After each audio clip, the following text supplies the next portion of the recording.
প্রতিদিনের মতো আজ আর সুপ্রভাত বলবো না, শুভ সন্ধ্যা বন্ধুরা।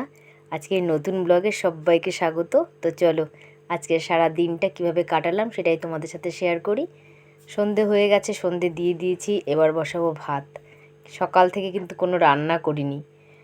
আজ মে দিবস বলে স্কুল ছুটি থাকায় মেয়েরা সকালবেলা উঠেই মায়ের কাছে চলে গেছে আমার বাপের বাড়ি।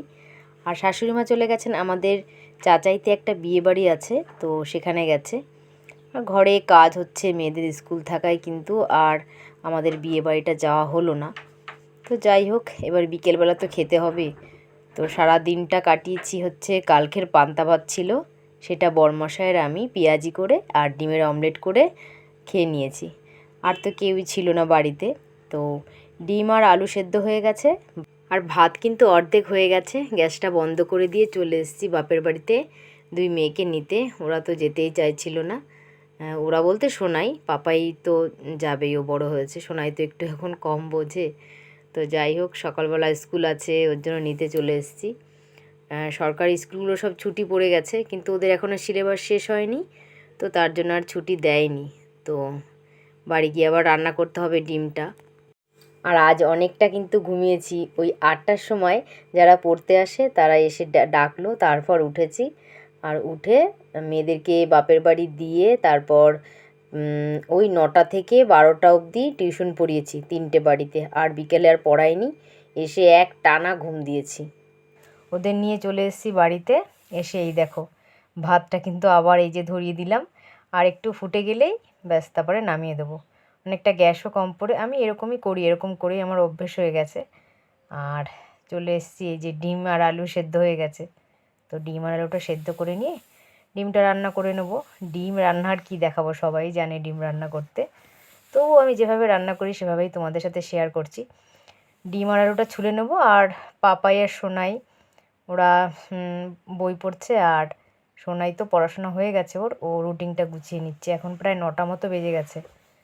তো আমি এই যে পেঁয়াজ, টমেটো, অল্প মশলাই দেবো, জিরে বাটা, আদা বাটা, লঙ্কা বাটা বেটে নিয়েছি।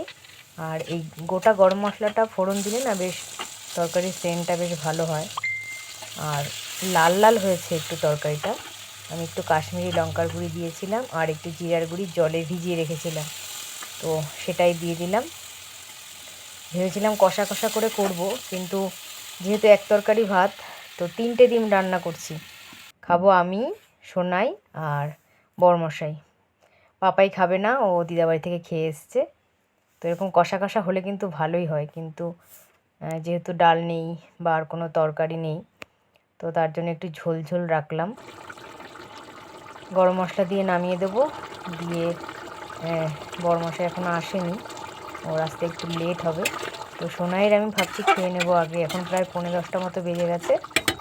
আর ঘরে কিছু সদাই ছিল, সেগুলো আর ব্যাগেই ভরা ছিল, ওটা আর কৌটোয় ঢালা হয়নি।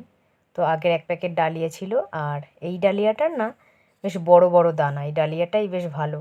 আর আগের ডালিয়াটা যেটা একটু ঢেলে নিলাম, ওটা একটু ছোট ছোট দানা। তো সুজি ডালিয়া এটা আমার এখন লাগেই। এখন এই সুজি ডালিয়া আর চিড়া, এগুলোই আমি এখন মানে রান্না করতে যখন জেনে গেছি এগুলো খাওয়াই ভালো, তো তবে থেকে আর ওই যে লুচি, চাউমিন, পাস্তা এগুলো অ্যাভয়েড করি। তো সোনাই তো বায়না করে মাঝে মাঝে, তো মাঝে মাঝে ওকে বানিয়ে দেওয়া হয়। আর আমি যখন সদাই আনতে বলি, এগুলোকে আনতে বারণই করি। আর সদাই গুছাতে গুছাতে এই যে কিছু কাবলি ছোলা ছিল, সেটা ভিজিয়ে রাখলাম। আর আটা ময়দা একসাথে মেখে রেখেছি, কাল সকালে মেয়েদের টিফিনটা করে দেবো। রেডি করে রাখলাম, ভোরবেলা উঠে হুটো বাটা লাগে, ওর জন্য রেডি করে রেখেছি। তো চলো, সোনাই আর আমি খেয়ে নেব। আর জানো তো, দুই মেয়েকে নিয়ে বিয়ে বাড়ি যাওয়ার খুব ইচ্ছা ছিল, কিন্তু কি করে যাই।